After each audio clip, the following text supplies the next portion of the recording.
സാധാരണ ഭക്ഷണത്തിന്റെ ഒരു മെനു എന്താ? സാധാരണ ഭക്ഷണത്തിന്റെ മെനു എന്ന് പറഞ്ഞാൽ അപ്പോൾ ഇപ്പോൾ അത് നമ്മൾ 2014 ശേഷം പുതിയ മെനു ഇൻട്രൊഡ്യൂസ് ചെയ്തു. അതിൽ നമ്മുടെ വീട്ടിൽ നമ്മൾ ഉണ്ടാക്കുന്ന ഒരുവിധ എല്ലാ കറികളും ഉണ്ട്. അതായത് ഉണ്ടയൊക്കെ മാറി. ഉണ്ടയൊക്കെ മാറി. തിങ്കളും ബുധനും പച്ച മത്സ്യമുണ്ട്. ശനിയാഴ്ച ആട്ടിറച്ചി 100 ഗ്രാമിന്റെ ആട്ടിറച്ചി കൊടുക്കും. തിങ്കളും ബുധനും 140 ഗ്രാമിന്റെ പച്ച മത്സ്യം. ബാക്കിയുള്ള ദിവസങ്ങളിൽ പച്ചക്കറിയാണിത്. എല്ലാ ദിവസവും ഉച്ചയ്ക്ക് 250 ഗ്രാം അരിയുടെ ചോറ് കൊടുക്കും. അരിയുടെ ചോറാണ്. വൈകുന്നേരം 200 ഗ്രാം അരിയുടെ ചോറ്. അപ്പൊ അത് അത്യാവശ്യം നല്ല ക്വാണ്ടിറ്റിയാണ്. അത്രയും കഴിക്കാൻ പറ്റില്ല. എന്ന് വെച്ചാൽ നമ്മളുടെ ഒരു 1/4 കിലോ നമ്മൾ പറയത്തില്ല, അത്രയും നമ്മൾ അരിയുടെ ചോറ് നമുക്ക് കഴിക്കാൻ പറ്റില്ല. ഇത് വെന്ത് വരുമ്പോൾ കൂടുതൽ. രാവിലെ 200 ഗ്രാമിന്റെ ഗോതമ്പാണ് കൊടുക്കുക.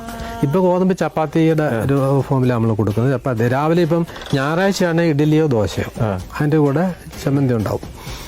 തിങ്കളാഴ്ച ചപ്പാത്തിയും കടലക്കറിയും. ചൊവ്വാഴ്ച ഉപ്പുമാവും ഗ്രീൻ പീസ് കറിയും. പിന്നെ ഇതിങ്ങനെ റൊട്ടേറ്റ് ചെയ്യും, ചപ്പാത്തിയും ഉപ്പുമാവും. ഞായറാഴ്ച മാത്രം. പ്രേക്ഷകരെ കൊതിപ്പിക്കൂല്ലോ ഇത്. ഭക്ഷണത്തിന്റെ കാര്യത്തിൽ യാതൊരുവിധ ബുദ്ധിമുട്ടുമില്ല ജയിലുകളുടെ സമയത്തുള്ള.